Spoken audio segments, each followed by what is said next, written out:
Hello students, we were discussing the chapter equilibrium, and in the previous videos we have started the concepts of ionic equilibrium.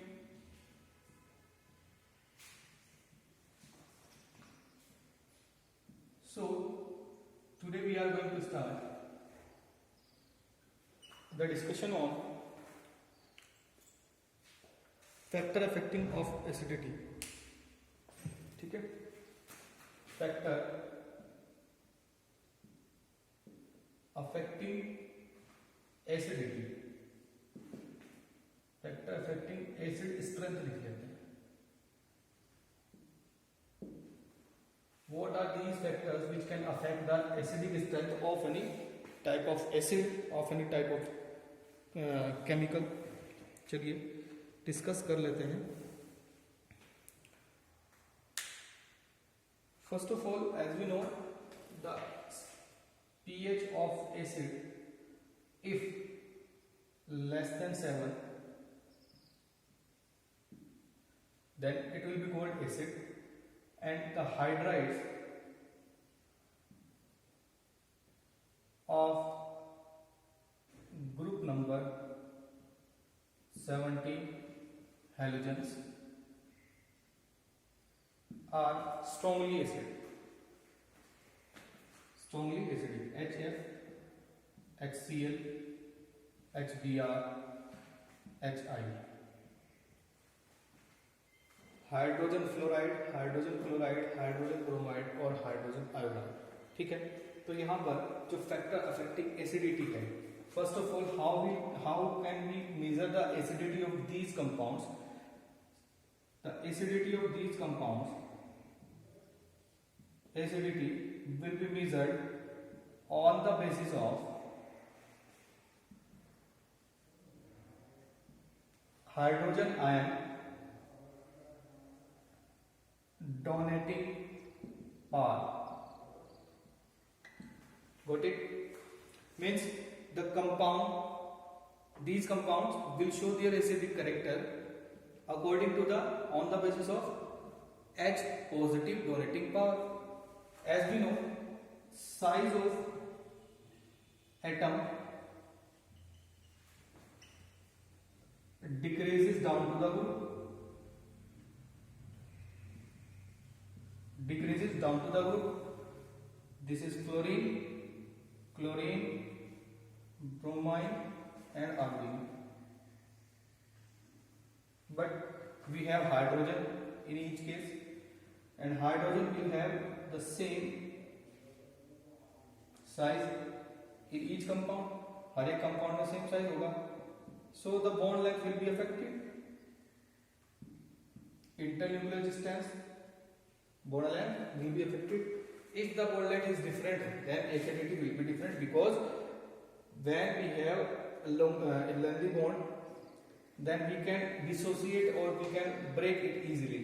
उसको हम जल्दी से तोड़ सकते हैं जितना बड़ा बॉन्ड होगा. Means it can provide H positive easily. Which chemical or which compound can provide H positive easily? It will be considered as stronger base than the other one. दूसरे से ज्यादा strong base होगा. Means acidity will be considered in this manner. In this manner. ठीक है, चलिए next one.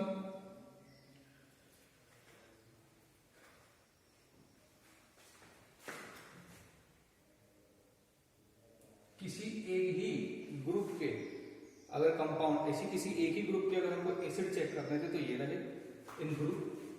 ठीक है, और अगर मैं कहूं किसी एक ही पीरियड में सेम पीरियड की कंपाउंड, सेम पीरियड, वो सेम ग्रुप था 17, उसके हाइड्राइड थे.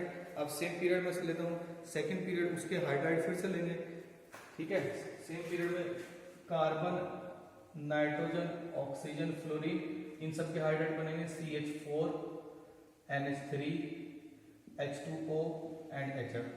So how we will consider the acidity of these compounds? अब यहाँ क्या चेंज है?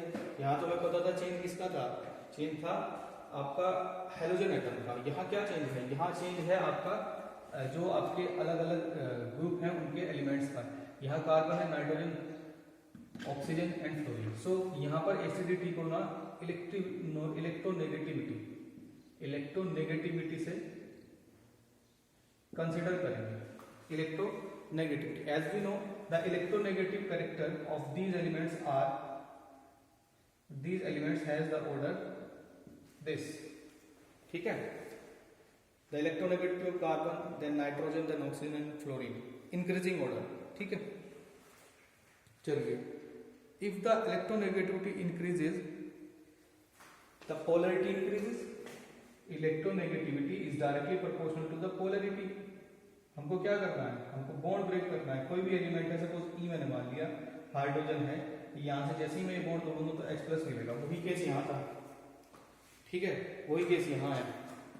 यहाँ केस वैसे होगा, यहाँ क्योंकि साइज तो इनके भी अलग होंगे, साइज लेफ्ट टू राइट छोटा होता चला जाएगा, बट यहाँ पर क्या होगा, सेम पीरियड के एलिमेंट हैं, नंबर ऑफ शेल सेम है, तो करना क्या पड़ेगा, यहाँ पे इलेक्ट्रोनेगेटिव डिफरेंस चेक करना पड़ेगा। इलेक्ट्रोनेगेटिव डिफरेंस जब चेक करेंगे, सो इलेक्ट्रोनेगेटिव डिफरेंस का जो ऑर्डर आएगा, increasing order will be this. ये इसका इलेक्ट्रोनेगेटिव डिफरेंस का ऑर्डर है, ठीक है। तो यानी कि सबसे ज्यादा पोलर कौन हुआ, HH। सो एसिडिक स्ट्रेंथ ऐसे जाओगे तो क्या होगा, एसिडिटी विल बी इंक्रीज। इस तरीके से बना। ये आप जब पी ब्लॉक पढ़ेंगे, पी ब्लॉक एलिमेंट जब पढ़ेंगे तो ये पूरा आपके समझ आने वाला है। मतलब वहां पे और ज्यादा डिटेल में है, यहाँ आपको केवल बता दिया गया है कंसेप्ट, ठीक है। चलिए, तो ये तो था आपका factor affecting acidic strength of compounds.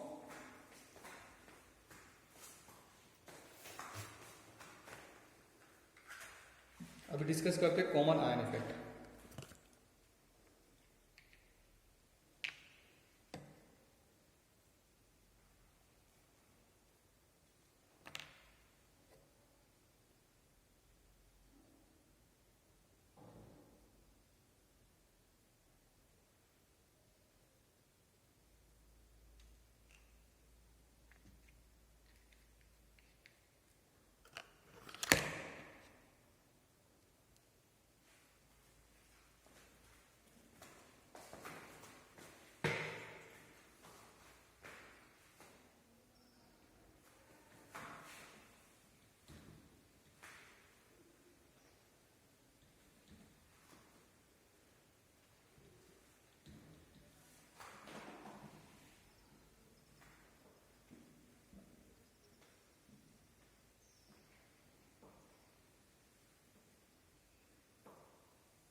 चलिए,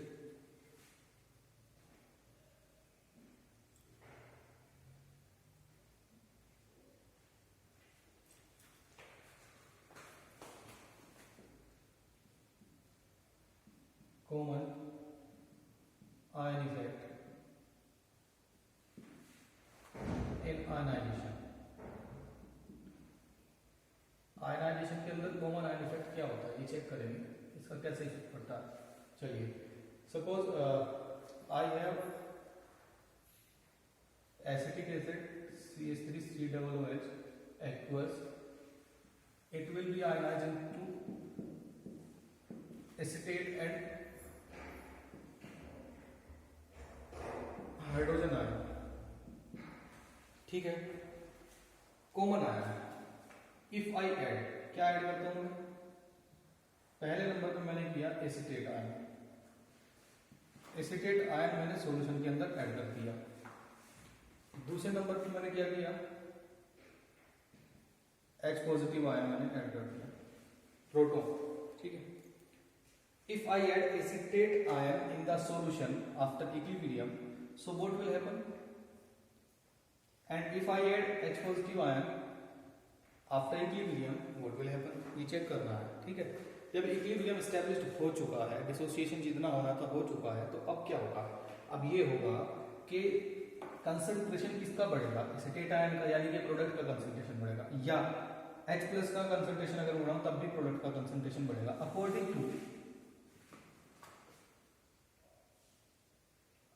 to the Le Chatelier principal.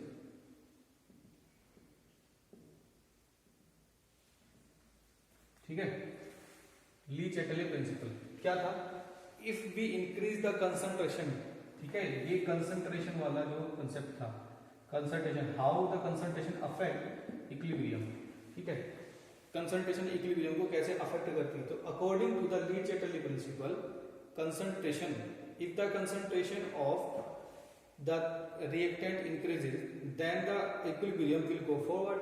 अगर मैं यहाँ पर करता हूँ ए और बी इक्विलिब्रियम में है और मैंने ए का कंसंट्रेशन बढ़ाता चला गया, तो ये फॉरवर्ड डायरेक्शन में स्टेब्लिश्ड होगा। कहने का मतलब ये है कि जो भी हम चेंज कर रहे हैं इक्विलिब्रियम के अंदर, वो इक्विलिब्रियम का डायरेक्शन उस तरफ भागेगा जिस तरफ वो किए गए चेंज को न्यूट्रलाइज कर सके, ठीक है। तो यहाँ पर चेंज हमने क्या किया, चेंज हमने किया एसीटेट आयन की प्रेजेंस में, तो एसीटेट आयन का यानी कि प्रोडक्ट का कंसंट्रेशन बढ़ा, जिसका कंसंट्रेशन बढ़ेगा वो कम कंसंट्रेशन के साइड भागेगा, तो यहाँ पर क्या होगा, बैकवर्ड जाएगा, ठीक है। यहां क्या होगा, यहां भी बैकवर्ड जाएगा, बैकवर्ड डायरेक्शन हो जाएगी उसकी, ठीक है। अब जो बैकवर्ड डायरेक्शन हो जाएगी, इसका मतलब क्या है, इसमें लिखते हैं after adding common ion present in the solution, equilibrium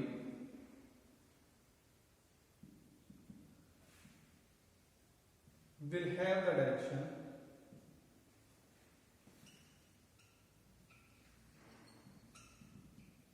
backward, backward direction होगी, hence the reactant favored, क्या हो जाएगा, रिएक्टेंट फेवर्ड, क्या कहा है, रिएक्टेंट फेवर्ड। अगर मैं इसका कंसंट्रेशन बढ़ाता हूं, अब ये बैकवर्ड जाने की कोशिश करेगा, ये रिएक्टेंट है, तो यानी कि रिएक्टेंट फेवर्ड होगा। अब रिएक्टेंट फेवर्ड का मतलब समझिए, रिएक्टेंट फेवर्ड, इसका मतलब क्या है, do not want to be dissociated, dissociate होने की कोशिश ही नहीं कर रहा, मानता ही नहीं है, फेवर ही नहीं करेगा डिसोसिएट होने के लिए। मीन्स मतलब क्या निकला यहां से मतलब निकला कि डिसोसिएशन बिकम्स मोर वीकर, वो तो पहले ही वीक इलेक्ट्रोलाइट था, अब क्या हुआ, और ज्यादा कम हो गया डिसोसिएशन, ठीक है, यानी कि डिसोसिएशन डिक्रीजेस या फिर डिसोसिएशन बिकम्स वीक, ये हम उसको बोल सकते हैं, ठीक है, ये हम उसको बोल सकते हैं, ठीक है। तो ये हम हर बार याद रखेंगे कॉमन आयन के प्रेजेंस में, if the common ion present in the solution, अगर कोई कॉमन आयन सॉल्यूशन के अंदर आ जाता है, then it affect the equilibrium, equilibrium को अफेक्ट करेगा। और जब कॉमन आयन आएगा means concentration of ion increase हो रहा है, तो वो ली चैटलियर प्रिंसिपल के अकॉर्डिंग क्या करेगा, बैकवर्ड डायरेक्शन में जाने की कोशिश करेगा टू न्यूट्रलाइज द इफेक्ट, जो हमने उसके ऊपर इफेक्ट लगाया है, एक्सटर्नल इफेक्ट लगा जो हमने लगाया है, उसको न्यूट्रलाइज करने की कोशिश करेगा, तो बैकवर्ड में जाएगा। जो बैकवर्ड जाएगा मींस रिएक्टेंट फेवर्ड है, वो प्रोडक्ट फेवर्ड नहीं रहा, वो टूटना नहीं चाह रहा है, डिसोसिएट नहीं होना चाह रहा। जब डिसोसिएट नहीं होना चाह रहा है तो क्या दिक्कत है, दिक्कत ये है कि डिसोसिएट नहीं होना चाह रहा है, तो रिएक्टेंट फेवर्ड हुआ, रिएक्टेंट फेवर्ड हुआ तो डिसोसिएशन और ज्यादा वीक होगा, पहले और कम था। इसका एक एग्जांपल अगर आप लिखना चाहें तो उसमें लिख सकते हैं कि अगर आपके पास है ammonium chloride, it will dissociate into NH4 positive and Cl negative, और एक है आपके पास अमोनियम हाइड्रोक्साइड, ठीक है। इन दोनों को हम मिला दें, अगर इन दोनों को हम मिला दें तो ओवरऑल सॉल्यूशन के अंदर NH4 पॉजिटिव का कंसंट्रेशन इंक्रीज हो गया। अब ये बैकवर्ड डायरेक्शन में जाने की कोशिश करेगा, प्रोडक्ट फेवर्ड नहीं है, रिएक्टेंट फेवर्ड है, तो डिसोसिएशन और ज्यादा कम हो जाएगा। Dissociation decreases, dissociation become weak, एक ही बात है, ठीक है। ये था, चलिए you can take the screenshot of this, आप इसका स्क्रीनशॉट ले लें फटाफट। उसके बाद hydrolysis of salt and the pH of their solution, ये चेक करना है। और उसके बाद बफर सॉल्यूशन, दो टॉपिक रहेंगे, फटाफट से करेंगे।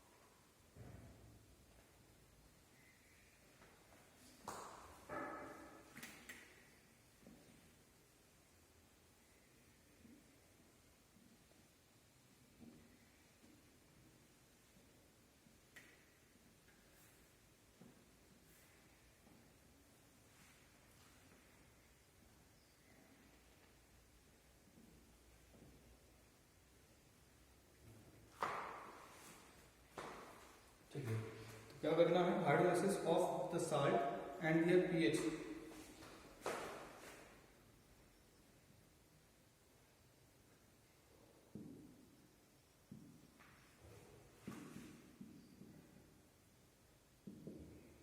ठीक है, hydrolysis of salt and their pH. चलिए, तो जो सॉल्ट होते हैं सबसे पहले हाइड्रोलिसिस उनका कराएंगे तो उनको सॉल्ट समझना होगा कितने टाइप का होता है।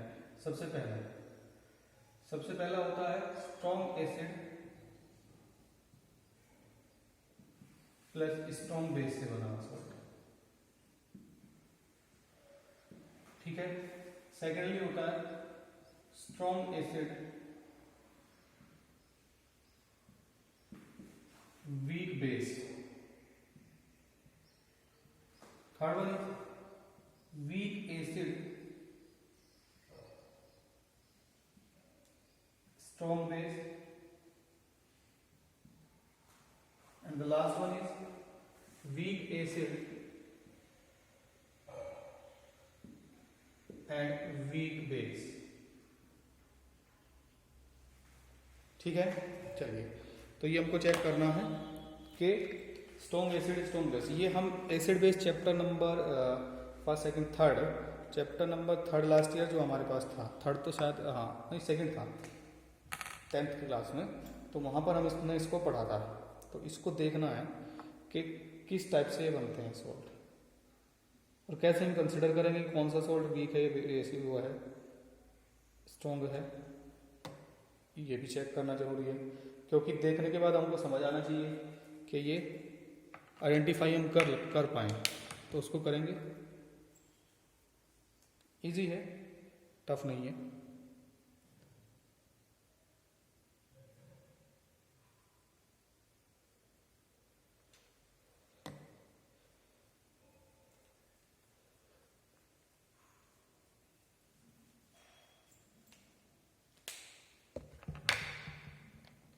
क्योंकि हाइड्रोलिसिस उसी पर डिपेंड करेगा। चलिए बात करते हैं, एक स्ट्रॉन्ग एसिड का एग्जांपल लेते हैं HCl, फिर स्ट्रॉन्ग बेस का एग्जांपल लेते हैं आपका NaOH, और हमने एक सॉल्ट बनाया NaCl, और फिर एक वाटर मॉलिक्यूल यहाँ से कंडेंसेट हो गया। तो ये जो सॉल्ट है हमारा स्ट्रॉन्ग सॉल्ट है। जब आप उसका हाइड्रोलिसिस कराओगे तो वापस ये मिलेगा, Na पॉजिटिव है उसके साथ OH नेगेटिव जाएगा, NaOH बनेगा, HCl बनेगा, ठीक है। अब स्ट्रॉन्ग एसिड है HCl, वीक बेस में ले लेता हूँ NH4OH, ठीक है। तो बनेगा क्या, NH4Cl और H2O कंडेंसेट होगा। तो ये जो आपका है ये स्ट्रॉन्ग एसिड और वीक बेस से बना हुआ सॉल्ट है, ठीक है। नेक्स्ट है वीक एसिड और स्ट्रॉन्ग बेस। तो वीक एसिड में मैंने ले लिया CH3COOH acetic acid, plus strong base में ले लिया NaOH, ठीक है। मैंने बनाया CH3COONA, ठीक है। Plus H2O। तो ये जो सोल्ट बना है ये स्ट्रॉन्ग बेस और वीक एसिड से बना है। अब वीक एसिड और वीक बेस ले लेते हैं। CH3COOH प्लस NH4OH क्या प्रोवाइड कराएंगे, आपको कराएंगे अमोनियम एसीटेट CH3COO और NH4 पॉजिटिव, ये नेगेटिव ये पॉजिटिव, प्लस H2O।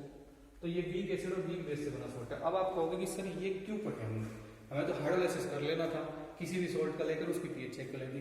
यहाँ हाइड्रोलाइसिस ऑफ सोल्ट अफेक्ट होता है by the nature of salt, कैसी नेचर है उसकी। अगर मैं कहूँ कि स्ट्रॉन्ग एसिड और स्ट्रॉन्ग बेस है, ठीक है, तो जब ये सॉल्यूशन के अंदर जाएगा, चाहे तो वो Na पॉजिटिव हो, ठीक है, और चाहे वो Cl नेगेटिव है, वो अफेक्ट करेगा, चाहे वो दोनों एक साथ जा रहे हैं। तो क्या होता है, H2O मॉलिक्यूल जो होता है उसकी शेप हम आपको बता चुके हैं, बेंट शेप होती है इस टाइप से, और इसके पास होता है लोन पेयर, यानी कि लोन पेयर डोनेट कर सकता है। अब किसको करेगा, सोडियम को कर सकता है, सोडियम पॉजिटिव है। और यहाँ देख लो, अगर मैं पोलैरिटी बॉन्ड का चेक करूँ, पार्शियली नेगेटिव पार्शियली पॉजिटिव, ये हाल है, ठीक है ना। तो negative part of the water molecule will be attracted toward the positive Na, ठीक है। तो ये किस तरीके से इसको घेर के रखेगा, इसको थोड़ा बड़ा कर लेगा,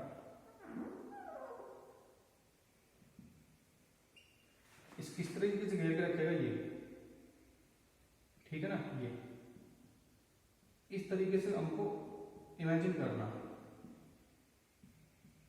यहां पर अट्रैक्शन है, आयनिक अट्रैक्शन मान सकते हैं उसको, ठीक है, वंडरवाल फोर्सेस मान सकते हैं। तो जब ये घेर करके रखेगा तो वहां क्या होगा, वहां वाटर के अंदर जो आपका H पॉजिटिव, वाटर में तो डिसोसिएट होना अगर एक्वा सॉल्यूशन करोगे तो, ठीक है, तो H पॉजिटिव और OH नेगेटिव अलग अलग होने चाहिए थे, लेकिन ये इसका साइज बहुत छोटा स्ट्रॉन्ग है, तो ये पूरे वाटर मॉलिक्यूल के एक पार्ट को, वाटर मॉलिक्यूल को अट्रैक्ट रखेगा और वहां पर पीएच को अफेक्ट करेगा। As it is for Cl negative उससे भी छोटा है और इसका इलेक्ट्रोनेगेटिविटी ऑलरेडी हाई है, तो ये पॉजिटिव पार्ट ऑफ वाटर को अट्रैक्टिव रखेगा।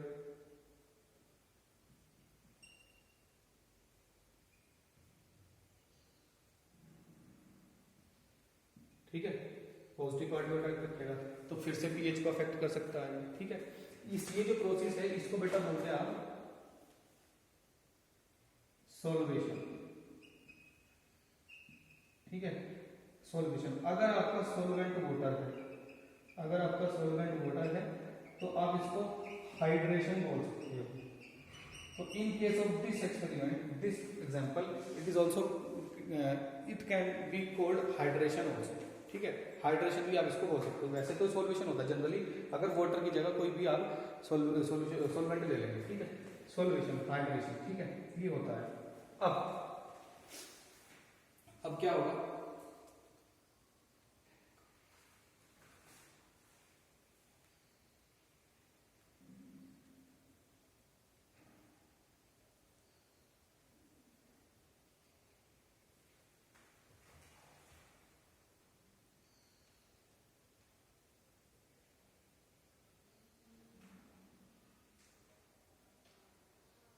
ठीक है। तो इस तरीके से यहाँ क्या बनेंगे, यहाँ आपके दूसरी चीजें बनेंगी जब हाइड्रोलाइसिस कराएंगे। उसका एग्जांपल मैं बता रहा हूँ। फर्स्ट ऑफ ऑल आप इसका एक स्क्रीनशॉट ले लो, चलिए ले लिया। अब यहाँ पर एग्जांपल है,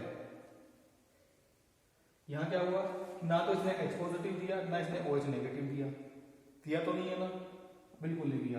तो इसीलिए स्ट्रॉन्ग एसिड और स्ट्रॉन्ग बेस के जो सॉल्ट होते हैं आपके वो न्यूट्रल होते हैं, ठीक है, इस बात को लिख लेना। इसने ना तो यहाँ H पॉजिटिव प्रोवाइड करा ना इसने H नेगेटिव प्रोवाइड करा, तो ये जो होंगे ये न्यूट्रल होंगे, और जब न्यूट्रल होंगे तो ठीक है, क्या पीएच और क्या कुछ 7 पे की पीएच होगी, कहाँ होगी 7, ठीक है। अब बात कर लेते हैं दूसरे वालों की, स्ट्रॉन्ग एसिड वीक बेस या वीक एसिड स्ट्रॉन्ग बेस वालों की। तो सबसे पहले एक वीक एसिड और स्ट्रॉन्ग बेस,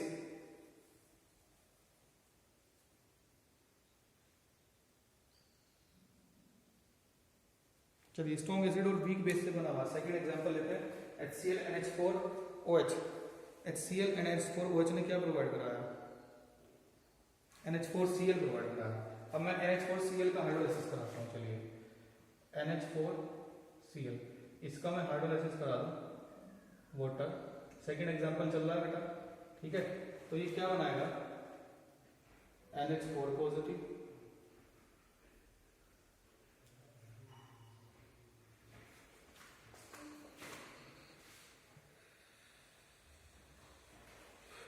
सॉरी तो बन ही चुका है NH4Cl, ठीक है। आप देखो कि स्ट्रॉन्ग एसिड और वीक बेस से बना NH4Cl और H2O। अब जब इसका ये अगर मैं इसमें ये करना चाहूंगी इक्विलिब्रियम अटेन करना चाहिए, ठीक है, बन जाएगा। तो NH4Cl और NH4Cl और Cl नेगेटिव,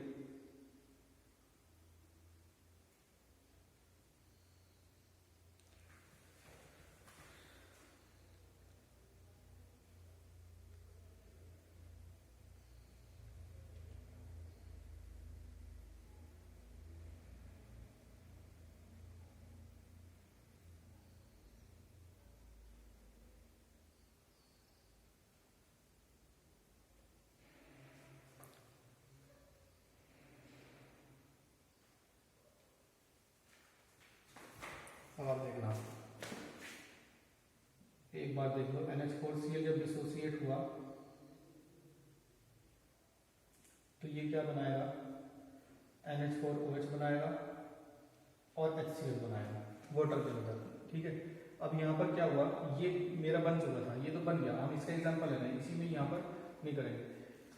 इसको मैंने वाटर के साथ मिक्स किया, सोल्ट का हाइड्रोलाइसिस मैंने करा लिया, पहले स्टोन कवर कराया था जो था NaCl, वो मैंने आपको करके दिखा दिया। अब NH4Cl, बीच में थोड़ा कंफ्यूजन था, क्लियर है, कोई दिक्कत नहीं है। तो NH4Cl का जब मैंने हाइड्रोलाइसिस कराया तो बना ये प्रोडक्ट, इन दोनों में ये वीक है और ये है स्ट्रॉन्ग।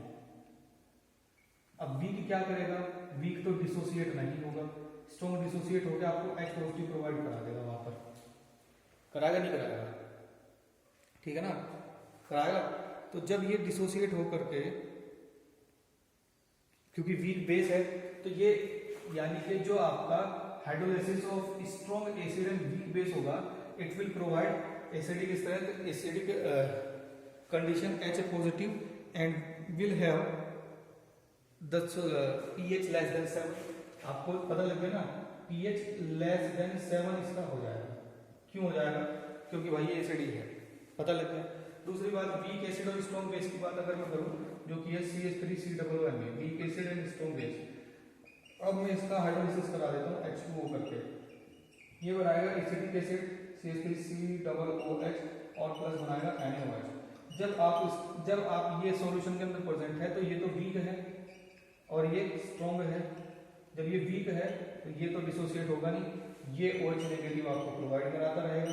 जब ये OH नेगेटिव प्रोवाइड कराएगा तो इसका pH मोर देन 7 हो जाएगा, क्योंकि ये बेसिक नेचर का होगा।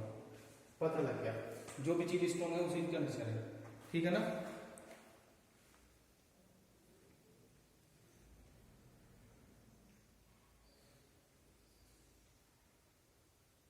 इस तरीके से करना है।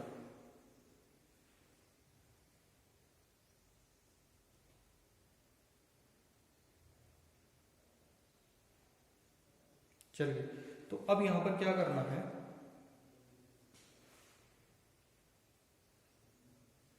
अब यहां पर क्या करना है, अब ये जो ये है वीक एसिड और वीक बेस वाला, ये सबसे इंपॉर्टेंट है और लास्ट टॉपिक आज का। इसके बाद बाकी करेंगे कल, बफर सॉल्यूशन भी कल ही करेंगे। मैं इसको समझा देता हूं।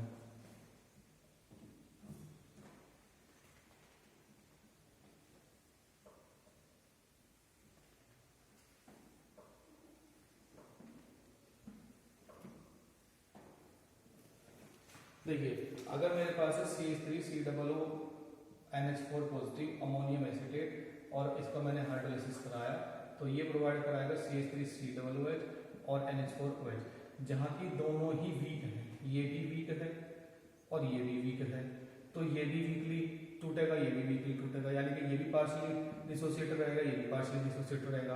बहुत कम अमाउंट में H पॉजिटिव ये भी देगा, बहुत कम अमाउंट में OH नेगेटिव ये भी देगा। अब यहाँ पर pH कैसे चेक करेंगे, जो भी स्ट्रॉन्ग होता है उसकी बता देते।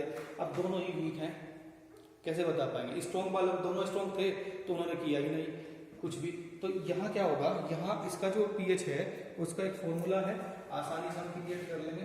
pH equals to 7 plus half of pKa minus pKb, ये हमारे याद होना चाहिए, ठीक है। pKa और pKb, pKa माइनस pKb, यहाँ क्या होगा देखना जरा, अगर ये वाला डिफरेंस नेगेटिव है तो pH क्या आएगी लेस देन 7, और अगर ये वाला पॉजिटिव है तो pH क्या आएगी ग्रेटर देन 7। तो यहाँ ये एसिड बन जाएगा, एसिडिक हो जाएगा, यहाँ ये बेसिक हो जाएगा। अब हमें pKb वैल्यू और pKa वैल्यू पता होनी चाहिए, या हम कैलकुलेट कर लेंगे फॉर द कोरस्पॉन्डिंग एसिड और बेस, ठीक है। चलिए तो आज के लिए तो अभी इतना ही है, ठीक है। इसका एक एग्जाम्पल इसमें दिया है, बाकी प्रॉब्लम इसकी एनसीईआरटी छांट कर कल मैं करा दूंगा, ठीक है। कल हो सकता है हमारा थ्योरी का कंसेप्ट खत्म हो जाए इस चैप्टर का, फिर हम इसके न्यूमेरिकल्स करेंगे। चलिए, that's all for today and thanks for watching the video.